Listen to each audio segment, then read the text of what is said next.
Hi friends, இன்றைக்கி நம்ம carrot புட்டு எவ்வளோ ஈஸியாக சிம்பிளாக பண்ணலான்றதை பார்க்கலாம். ஆல்ரெடி நம்ம பீட்ரூட் பால் பண்ணுறதை பார்த்துருக்கோம். இது கேரட் புட்டு. இது அதை விட ரொம்ப டேஸ்ட்டாக இருக்கும். கேரட் புட்டு எந்த காய்கறி இருந்தாலும் இந்த மாதிரி பண்ணி பாருங்கள். இதே மெத்தடில் எப்படி பண்ணலான்றதை வீடியோக்குள்ளே போய் பார்க்கலாம் வாங்க. ஹாய் ஃப்ரெண்ட்ஸ், கேரட் புட்டுக்கு வெங்காயம் பொடியை கட் பண்ணி வச்சுருக்கேன். கருவேப்பிலை, பச்சை மிளகா ஒன்று கீரி எடுத்து வச்சுருக்கேன். இப்போ இதை வச்சு நம்ம பண்ணிக்கலாம். இப்போ தேங்காவும் பச்சை மிளகா உடச்சக்கல்ல இதை மட்டும் எடுத்து வச்சுக்கோங்க. இப்போ நம்ம ஈஸியாக பண்ணிடலாம். இப்போ ஒரு பேன் வச்சுக்கோங்க. இதில் 2 ஸ்பூன் ஆயில் விட்டுக்கோங்க.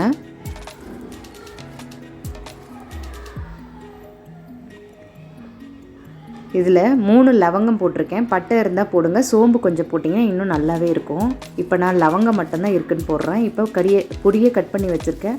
வெங்காயம் 3 இல்லை 4 கூட நீங்கள் கட் பண்ணிக்கோங்க. வெங்காயம், இது கருவேப்பிலை, ஒரு பச்சை மிளகாய் சீவி வச்சுருக்கேன் நீட்டு வாக்கில், அது எல்லாத்தையும் போட்டு வணங்க விடணுங்க. இப்போ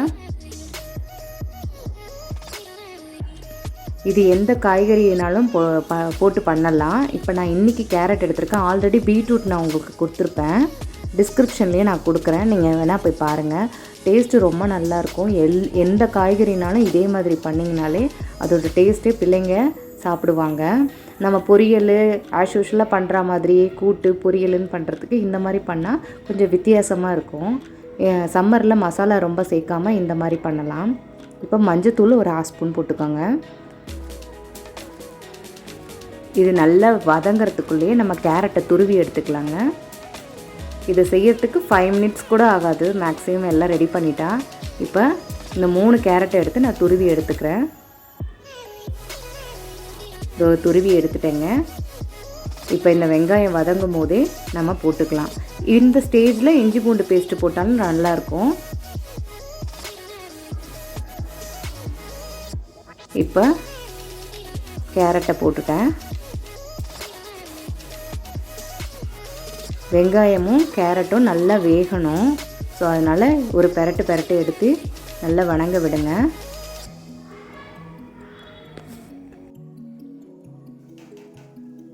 இப்போ நான் இஞ்சி பூண்டு பேஸ்ட்டு ஒரு ஸ்பூன் போட்டுக்கிறேன். ரொம்ப போட வேணாம், லைட்டாக போட்டால் போதும்.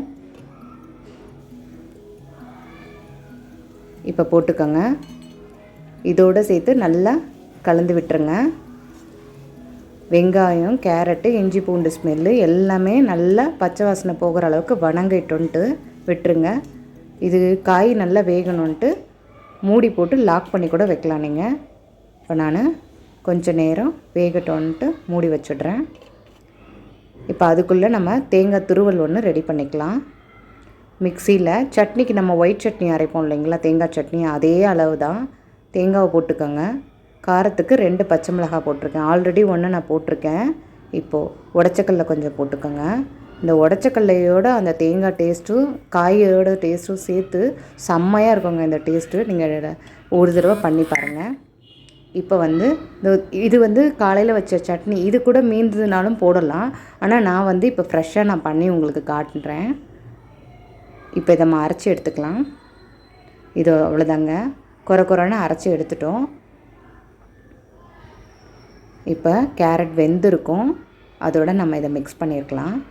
பாருங்கள், கலர் சேஞ்ச் ஆகிருக்கு, எல்லாம் ஒன்றா வந்திருக்கு. இந்த ஸ்டேஜில் நம்ம இதை கொட்டிட வேண்டியது தாங்க. அரைச்சி வச்சுருந்தோம் இல்லைங்களா தேங்காய் உடச்சக்கல்ல, அது. நான் உப்பு சட்னியில் அரைக்கிற மாதிரியே போட்டிருக்கேன். இதில் கேரட்டில் எதுவும் போடலை. ஸோ நீங்கள் அதை மட்டும் கவனித்து போடுங்க. ஏன்னா இதுலேயும் போட்டுட்டு அப்புறம் அரைக்கிற அதுலேயும் போட வேண்டாம். ஸோ ஏதாவது ஒரு இதில் போட்டுட்டு அரைச்சிக்காங்க. அவ்வளோதாங்க. இது நீங்கள் இன்னும் நல்ல ரெட்டிஷாக கோல்டன் கலரில் வேணும்னா நீங்கள் செவக்க வச்சு எடுக்கலாம். கடைசியில் கொத்தமல்லி தூவி நல்லா பால் மாதிரி பிடிச்சி வச்சு பசங்களுக்கு சர்வ் பண்ணிங்கன்னா கொஞ்சம் வித்தியாசமான டிஷ்ஷாக அவங்களுக்கு தெரியும். நார்மலாக புட்டு இதை செஞ்சு அப்படியே அள்ளி வச்சோன்னா கொஞ்சம் தான் சாப்பிடுவாங்க. பால் மாதிரி பண்ணி வச்சிங்கன்னா இன்னும் கொஞ்சம் பார்க்க நல்லாயிருக்கும், லுக்காக இருக்கும். ஸோ ஹெல்த்தியான கேரட் போட்டு ஈஸியாக 5 மினிட்ஸ்லேயே பண்ணிடலாம். ட்ரை பண்ணிவிட்டு எப்படி இருந்ததுன்னு சொல்லுங்கள். ஸோ இந்த மசாலாவை வந்து நீங்கள் சப்பாத்தியோட உள்ளே ஸ்டஃப் பண்ணி நீங்கள் லஞ்ச் பாக்ஸ் மெனுவாக பசங்களுக்கு கூட கொடுக்கலாம். காய்கறிகள் அப்படியே சாப்பிட்றதுக்கு பதிலாக நீங்கள் சப்பாத்தியோடு வச்சு தேய்ச்சி நீங்கள் லஞ்ச் பாக்ஸில் ஒரு 2 இல்லை பிரேக்ஃபாஸ்ட்டுக்கோ அந்த மாதிரி கொடுத்தீங்கன்னா கூட குழந்தைங்க வந்து சைட் டிஷ் எல்லாமே இதை சாப்பிட்றதுக்கு ரொம்ப நல்லாயிருக்கும். ட்ரை பண்ணி பார்த்துட்டு எப்படி இருந்ததுன்னு சொல்லுங்கள். ஈஸியான கேரட் புட்டு, ஹெல்த்தியான புட்டு. நம்ம சேனல் பிடிச்சிருந்ததுன்னா லைக் பண்ணுங்கள், ஷேர் பண்ணுங்கள், சப்ஸ்கிரைப் பண்ணுங்கள். தேங்க்யூ.